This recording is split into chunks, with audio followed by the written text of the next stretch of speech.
What's going on, YouTube? This is Carfi King here, and I wanted to bring you guys a different version of my purple Cherubimon deck.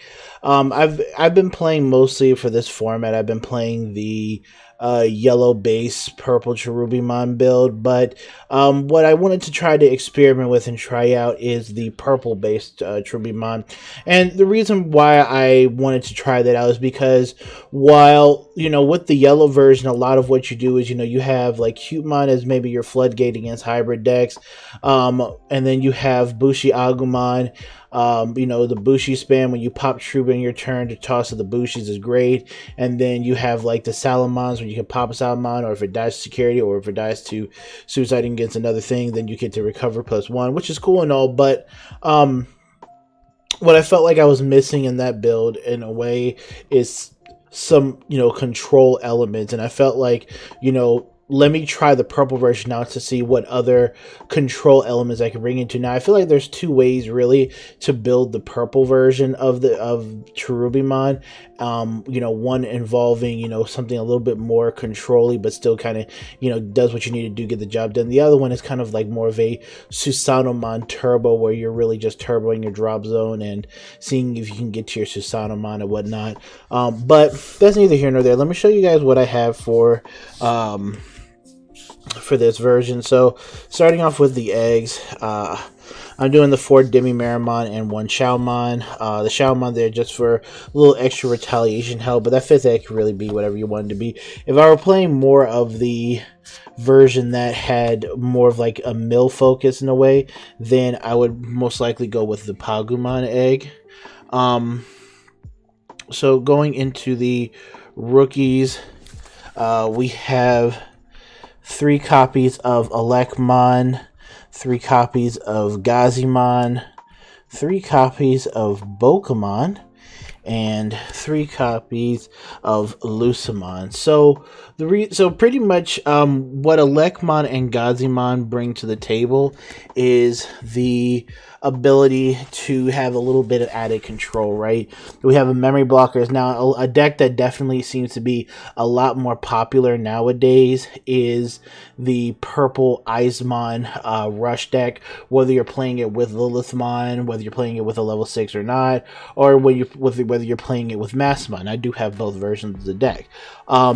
But that deck seems to be quite, popular. It's a very fun deck, a lot of different lines of play, but it's also memory, memory dependent, manipulating memory with Nidhogg and Jack Raid and things like that. So having the Gazimon just sit on the board, if they don't play or don't have the Kinkakumon or have the Death Claw to pop it, then you really shut down a lot of what their plays need to be. And with playing 3 of them, we see it pretty often. And with Cherubimon, if the Cherubimon gets popped, we can revive him from the trash too.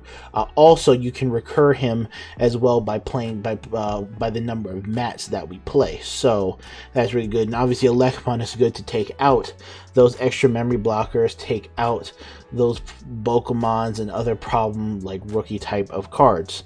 I cut down on my Bokumon here because just for space reason, I wanted to try and fit more things in, and I felt like 3 was still a fine number for Bokumon. And I guess in the yellow build I run 4, but in this one I'm running 3, and in testing definitely was perfectly fine with where it was at. And then 3 of one of my favorite Digimon ever, Lucimon. I love Lucimon. And I'm playing 3 because he's our main recovery piece, and with this deck, we especially with the Demi-Marimon egg, we definitely have more chances to draw 1, discard 1, and get through our deck. So being able to put the Lucimons in the trash is key, because our focus is definitely going to be getting to that Cherubimon, so that we can revive the Lucimons, get the recovery, and go. And now the biggest difference between this Lucimon and like a Salamon or something is that with these purple eggs, I can Digivolve on purple Digimon, and I can focus on discarding my yellow cards. And Lucimon provides you instant satisfaction when it comes to reviving and getting that recovery, instead of Salamon relying on you either destroying it while you have 3 or less memory, or your opponent, hitting into your opponent's security and it dies, and then you get X, Y, and Z off. So that's just what I really like about Lucimon, is I get that instant satisfaction of on play recovery. And he also, and there's also another reason why we play him, but obviously that comes up a little later. And then for the hybrids, we simply play the 4 Kaiser Leo, and we play the 4 Loemon. You have to play them Retaliation and just a generic one. So I mean, that's self-explanatory there. No reason to go any further into that. Now the level 5s is kind of where we get a little bit interesting here. To no surprise, probably the best level 5 in the deck, probably the best card in the deck, Rihimon. So Rihimon is a card that I took inspiration from my yellow Cherubimon build and kind of how I was playing with the deck, where I can loop this card. Like, looping this card with Matt is so good. And as I explained in my combo video, the combo with Calling of Darkness is great. Now, there is a discussion to be had between Calling of Darkness and Deathclaw, and I'm going to talk about that when I get to those cards, but Rihima is still the most important level 5 in your deck. I'm running 1 copy of Rebellionmon. Rebellionmon is a decent card. The discard is nice. It can also put a Lucemon in there if you can't get to your Koichis. It gives you Retaliation. It's always cool to Digivolve Digivolve your Cherubimon on top of it, so that Cherubimon has Retaliation and whatnot, but he doesn't really come up in too many factors, as this is a card that I need to see every game all the time. So that's why he's being teched in at 1. Would I miss him if he was not in the deck? Not necessarily. I wouldn't really miss him, especially with blue being the meta. You can easily get your sources stripped and lose that capability of actually being able to block, to get stunned by Concoct. I mean, it's just, a world of trouble. But I think he's a good card. I have seen arguments for him being at more copies, and I have seen arguments for him being at less copies. So again, Cherubimon is a deck where it really allows you as the player to playtest, and then configure the deck based upon how you like to play and what you like to see and what combos you like to do. And then I tech in 1 copy of Lucemon Chaos Mode, my all-time favorites. I love Lucemon. So, reason why I play Lucemon Chaos Mode, easy. It's another form of control, another form of destruction. You can Digivolve him on top of your level 3 Lucemon here. For a cost of 7, and you can also revive him with your 1 copy of Dead or Alive, which we do play. Spoilers. But again, he's just a card that's in here as another target I can hit with the Dead or Alive. He's there if I need to pop. I need to pop like a Troublesome Tamer. He's just a card that I feel like is okay to tech into this version, especially since we're playing mostly purple and whatnot. We can use Matt to add the Dead or Alive to our hand. We can play it out. If we hit it in security and he's in the trash, then he can come out and really start controlling the board.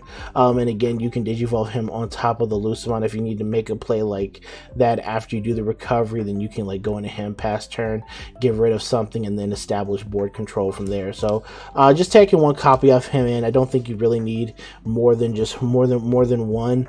You can probably replace Rebellionmon with him if you want to, but Lucemon is not going to really Lucemon is not really going to shine too much until the Mastamon starter deck comes out. That way, we can do those types of things with it, but until then, I think 1 copy is fine. Level 6s, we're playing 3 copies of Cherubimon. I really want to actually play a 4th, and that's something that I'm going to continue to test out, whether or not I want to, play a 4th. Because I think in the version I uploaded a while ago, I was playing 4 Cherubimons, and I did actually kind of like that though. But I think that what I as a player need to work on, and I think is being able to get to my Cherubimons and just have him get to the board, because there are times where it's like I'd rather focus on setting up my trash with more rookies so I can span the whole board or whatever it is. But I think in this version I feel a little bit more comfortable where it's like, okay, I have like 2 or 3 rookies, you know, or 2 rookies in my trash. I don't mind going to Cherubimon because if he gets popped I get to put 2 out, but I still get a deal of damage.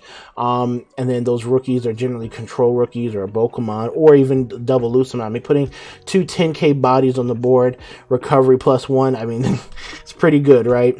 So I mean, that's why I kind of like Cherubimon as well at 3, but I think I want to maybe find room for a 4th. Onto the option cards.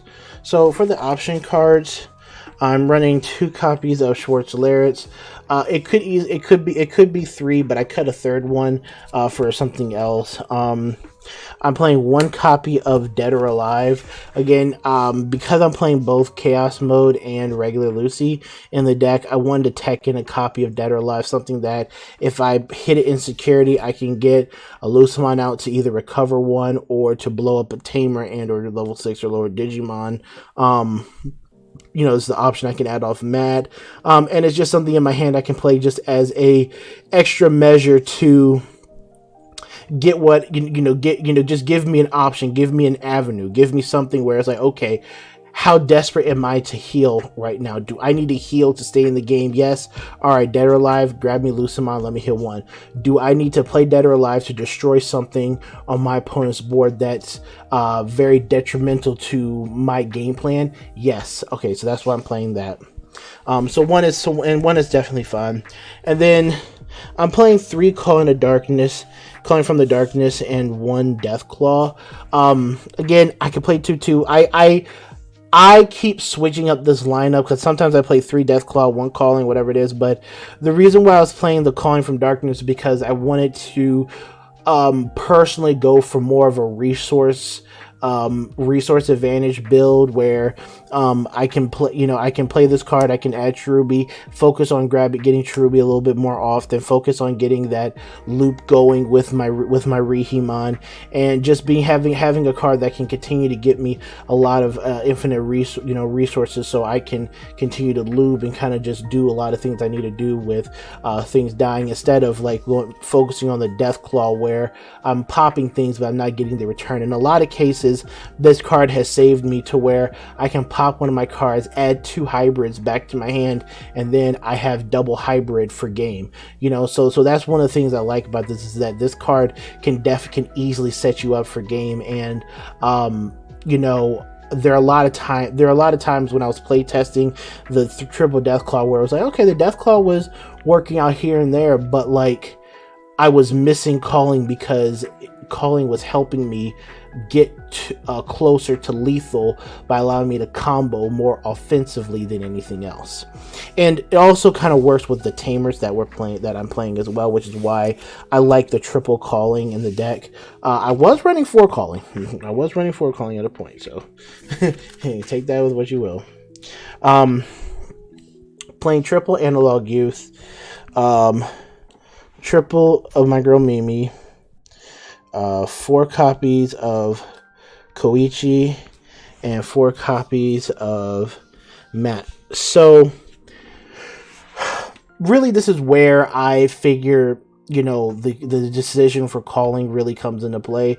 The Analog Youth is good. Now, if I was playing more of a mill build in terms of like me trying to just fill up my drops on fast, I'd probably play a 4th one. You can obviously justify playing a 4th Analog Boy, but I felt pretty comfortable with him at 3. You guys know I love my Mimi. I think I like Mimi more than I do Kari, because in conjunction with Calling from the Darkness, you can tap your Mimis to actually gain memory, and as well as Mimis for me give me what I look for in deck building and whatnot is flexibility and versatility. Being able to have my Mimis up, so if my opponent does Atomic Blaster, that green spark thing or whatever it is, Hammer Spark, whatever the case may be, Mimi's there as a deterrent to where they're not gaining that free memory, or they're going to be getting all that skill for free and then going into like a free combo and whatnot. And it just gives me a defensive ability that I don't have with Kari, whereas Kari is only played around how often your opponent's hitting you, and it doesn't really worry about cards they're using to set up or help clinch or anything like that. And then obviously for Koichi and for Matt, I think for Matt is necessary for a Cherubi deck, whether you play the yellow base or the purple base, because you want to start your turn at 3, but you also want to be able to grab cards back. And when you're digivolving on top of your multiple copies of Matt, you can cycle your Death Claw, cycle your Calling from Darkness and whatnot, grab your Cherubis out the trash. But with Rihimon, as I explained in the combo video, you can really loop Rihimon and choke your opponent at 1. As long as they don't have a memory tamer, you can continue to choke your opponent at 1 by just looping Rihimon and Matt and whatnot.